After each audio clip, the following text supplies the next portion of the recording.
Assalamualaikum warahmatullahi wabarakatuh. Sahabat info haji umroh yang dimuliakan Allah, Komisi 8 DPR RI sudah kembali ke tanah air usai kunjungan ke Arab Saudi. Kunjungan itu dimaksudkan menjadi bahan kajian dalam menentukan biaya haji tahun ini. Sebagaimana diketahui bersama, Kementerian Agama mengusulkan biaya haji tahun ini yang dibebankan kepada jamaah sebesar 69 juta atau 70% dari total biaya haji tahun ini. Sedangkan 30 juta diambil dari nilai manfaat dana haji yang dikelola oleh Badan Pengelola Keuangan Haji atau BPKH. Sepulang dari Arab Saudi, DPR RI memberikan kritik keras terhadap pemerintah. Ada beberapa catatan terhadap usulan biaya haji. Menurut mereka, biaya haji akan berpotensi lebih murah dari usulan Kementerian Agama, mengingat beberapa komponen biaya masih bisa ditekan, dinegosiasi ulang, bahkan dikurangi. Setidaknya ada 3 poin yang menjadi catatan DPR RI.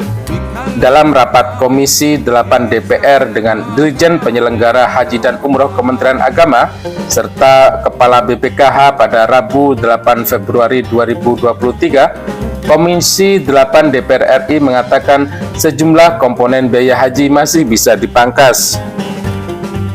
Yang pertama adalah biaya penginapan atau biaya hotel jamaah haji di Mekah.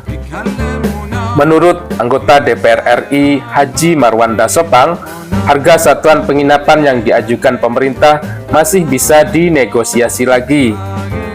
Alasannya, harga bisa dikurangi karena pelaksanaan haji 2023 sudah normal sebelum pandemi COVID-19. Komisi 8 DPR RI menilai pemilihan lokasi hotel di kawasan Misfalah, Mekah tidak tepat. Hotel di sana tidak bisa menampung jamaah dalam jumlah yang banyak. Hotel di kawasan Misfalah tergolong hotel kecil, tidak bisa menampung jamaah yang sekaligus dalam satu provinsi dan bahkan tidak bisa menampung satu kloter. Ini menimbulkan kecemburuan karena ada jamaah yang mendapat penginapan yang dekat dengan Masjidil Haram dan ada jamaah lain yang jauh dari Masjidil Haram. Selain itu, harga hotel di daerah Misfalah juga jauh lebih tinggi dibanding hotel di daerah lain. Maka karena itu, terdapat subsidi silang terhadap jamaah yang jauh dan yang ada di Misfalah. Singkatnya, Komisi 8 DPR RI menyebut kawasan Misfalah tidak tepat untuk jamaah haji Indonesia. Poin kedua adalah soal biaya konsumsi jamaah haji.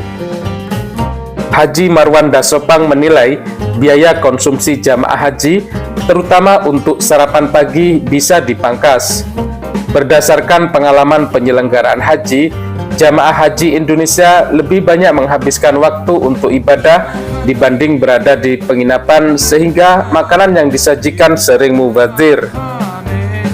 Dan berdasarkan sejarah, sarapan pagi itu hanya disediakan pada musim haji 2022 kemarin. Pertimbangannya saat itu adalah masa pandemi, sehingga tidak ada warga yang berjualan untuk makan pagi. Namun setelah kondisi mulai normal, saat ini banyak penjual dari warga lokal yang menawarkan sarapan pagi. Selain itu, jamaah haji Indonesia memang lebih banyak menghabiskan waktu di pagi hari untuk beribadah di Masjidil Haram maupun di Masjid Nabawi. Pengurangan biaya konsumsi untuk jamaah haji ini sebelumnya juga dinyatakan oleh Ade Marfuddin, Ketua Umum Ikatan Pembimbing Haji dan Umroh Indonesia. Kita menilai porsi makan 3 kali dalam sehari yang diusulkan oleh Kementerian Agama cenderung berlebihan. Cukup makan sehari 2 kali saja, sehingga ongkos haji tidak membengkak.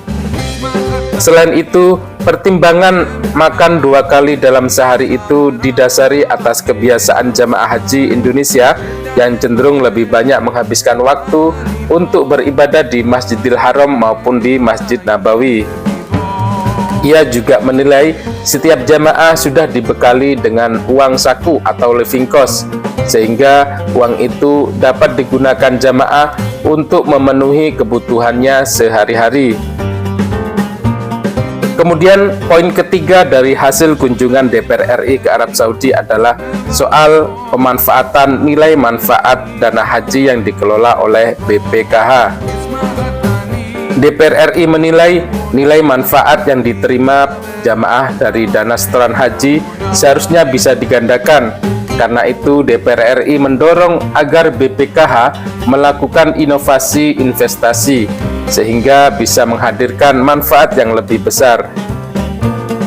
Bahkan dengan kalimat yang lebih keras lagi, DPR RI meminta BPKH tidak hanya memberikan nilai manfaat sebesar 30%. Jika BPKH tetap mengalokasikan 30% saja, maka mending dibubarkan saja.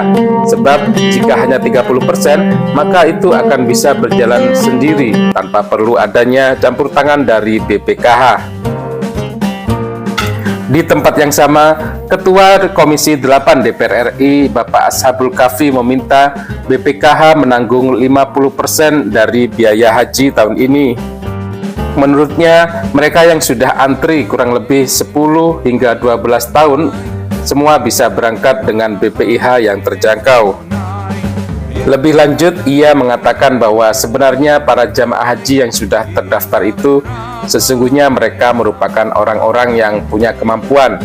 Hal ini hanya karena persoalan waktu saja, karena kenaikan yang signifikan ditambah waktu yang singkat untuk melakukan pelunasan. Jadi, ia mendesak pemerintah sebagai solusi memberikan 50% untuk subsidi haji dari nilai manfaat setoran haji jamaah. Sedangkan 50% lainnya dibebankan kepada jamaah. Ini disebutkannya sebagai angka biaya haji yang moderat. Di satu sisi tidak terlalu memberatkan dana haji yang dikelola oleh BPKH, dan di sisi lain biaya haji 50% itu tidak terlalu memberatkan jamaah. Namun sekali lagi ini masih berupa usulan atau rekomendasi dari DPR RI. Untuk keputusan final tentang biaya haji tahun ini masih akan diputuskan pada 13 Februari yang akan datang. Baik sahabat, demikian info terbaru dari persiapan haji tahun ini. Semoga informasi ini bermanfaat. Wassalamualaikum warahmatullahi wabarakatuh.